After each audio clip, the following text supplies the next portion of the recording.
Hello and welcome to the second podcast. This is a series of podcasts called Community in Lockdown, and it's conducted by the young people of Headliners Foyle.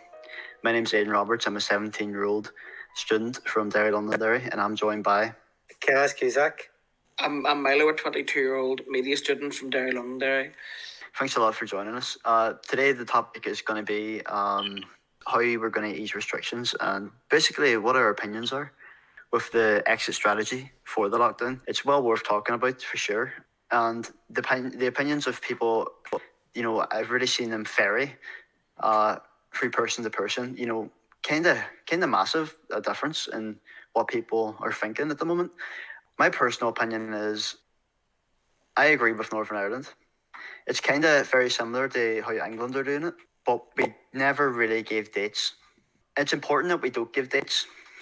And I really do agree with Arlene Foster and Michelle O'Neill's decision. It's important that we don't give dates because it would give the people in the country a false hope. You don't want the lockdown exit strategy to be date-led. You want it to be led, kind of scientifically, because there's no way Boris Johnson knows that. There's no way that he knows the lockdown is going to end by this certain date. And we don't want it to end too soon either, because it's, at the moment it's too little time. We need to take into consideration that even if the lockdown is eased then and the numbers are still low, obviously it's going in stages, but every stage is an ease. And every stage that we go down, it increases the risk of a second peak. The virus could start to spread again and even harder, kind of like deja vu. Originally, I thought the lockdown process was going to be made at a United Kingdom-wide decision. But that's not the case anymore. England, Wales, Northern Ireland and Scotland have different decision-making processes, and it's really unbalanced at the minute. Everyone has their own opinions. It's very varied. But I'd say that it's a very complex situation. So let's pray that a vaccine comes out of somewhere within the upcoming weeks. What do you think about that, Canice? Oh, I can only hope. My most fear is coming of a second wave that could come in a couple months' time. And honestly, even if we do lower the lockdown bit by bit, and then we suddenly get thrown back from it then by the second wave, we might. Yeah. We don't know what happens, because it's death rate now. It's currently 32,000 last I checked, and it's serious. It's serious business. We always have to be careful. This has to be led by science mainly. And the way that America's handling it, at least 50,000 people affected or something, or a poor hand on America, and it might even be worse for them. I don't think people realise how severe and how complex this situation really is. We could have a second peak, and it could spread again in a big, massive wave. I mean, and also, Boris Johnson is giving dates. People are being confused. People are going to be approaching those dates that he's given. He did mention that they were conditional, which is good, but it's not good that he actually kind of gave an estimate, because people would start to get really impatient coming up, or lead them to those dates thinking that it's okay to go outside and okay to do things that people would normally do, when really it's not. When it comes to the lockdown being slowly removed, although I would love to spend summer with my friends, it just doesn't feel like it would be any kind of I feel like when I first read it was gonna be December, stage 5. I was at first I was I was sad, but I also realized it's genuinely for the best. Because again, as I said, we could have a second peak. We really don't want that. Yeah, I mean, you can't really predict the future. You can't really predict whether lockdown is going to come in December or not. It's absurd to even think that could be the case, because you just never know. Things change every single day, and we just have to wait until the time comes to even make a judgment on such a situation like this. Of course. All you can do is have hope. But in the eventuality of another lockdown being happening, what would that mean for businesses and schools and all that? People going in September next year, applying for courses in uni and the tech and all. I mean, what's going to be in place for them? Yeah, that's actually a really good point. I know on the last podcast that we did, it was mainly surrounding education. And we never really touched up on what's going to happen when comes September, whenever we're moving, or whenever people are transitioning into the third or second or fourth year, and like how new pupils moving from secondary school into college, or moving from GCSEs into A level or whatever it is, like how is the transition going to be? The whole education thing has been like, for me personally, it's been tough, and that I used to have a support worker, and because of the coronavirus, that has been revoked. Because I work better when there's someone like kind of like prompting me and like that kind of stuff, and it's really been a lot harder than I've been letting on to people, because I'm so used to having a little bit of an extra helping hand. It kind of threw me for a loop in the first couple of weeks was really, really tough. Like I got work done, but I was like really stressed out. It was like just my anxiety was like through the roof. It wasn't a pleasant experience. Same here. I mean, I lost my rhythm when coming to my work now. I'm afraid of stacking it all up and then have to hand it in like by the end of this month. I mean, it's getting close to the actual summer holidays now. I mean, what do you do?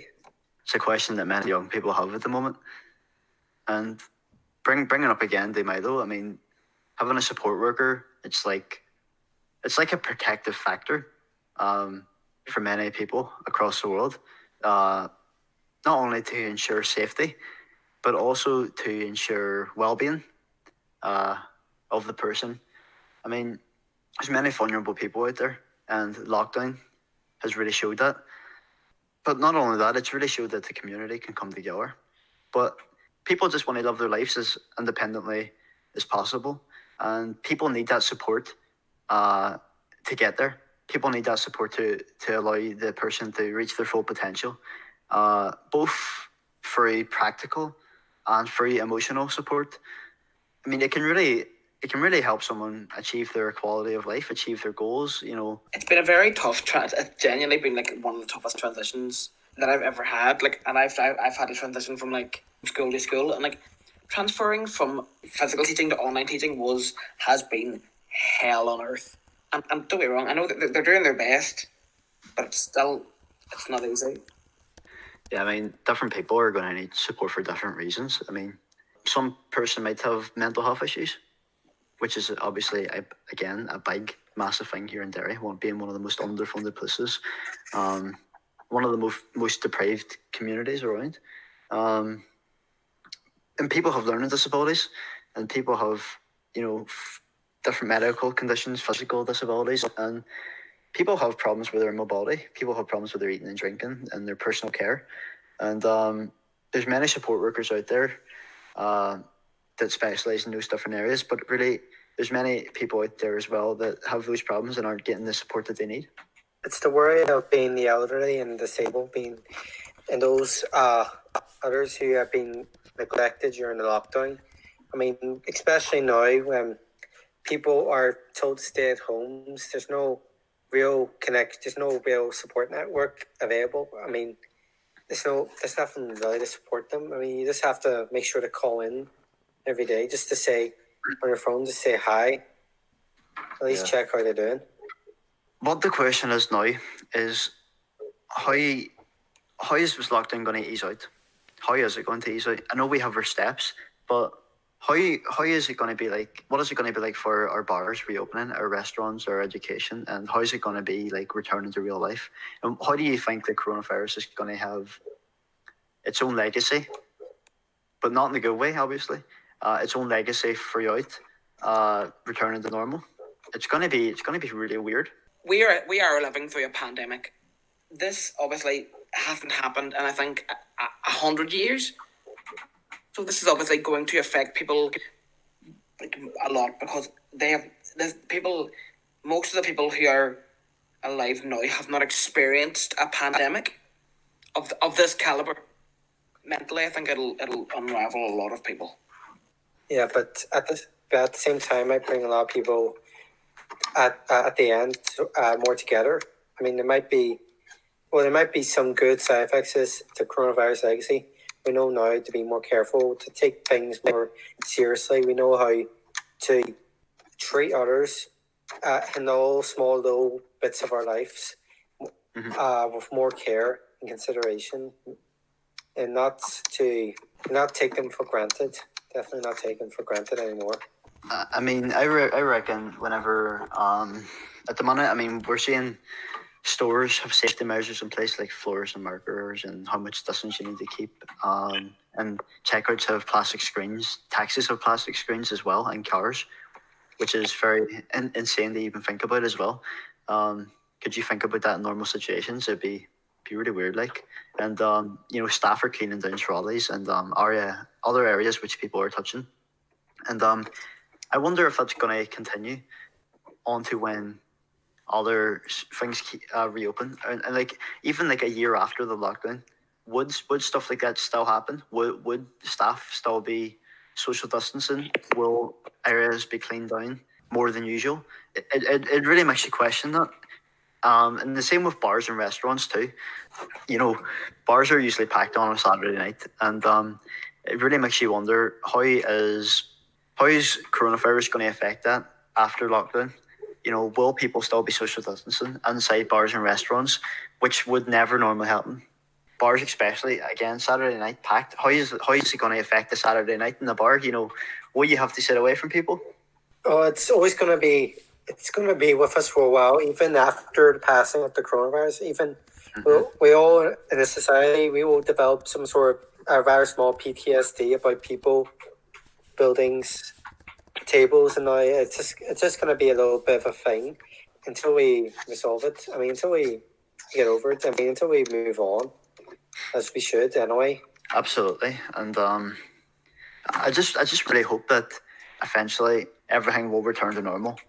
We always do overcome, and I hope this is one that we can resolve effectively without a second peak or without putting anybody's life at risks. Hopefully in a few years to come, and even now we'll reflect on what we've been through, thinking about how we could improve the quality of life of many, and also like get our NHS more funding.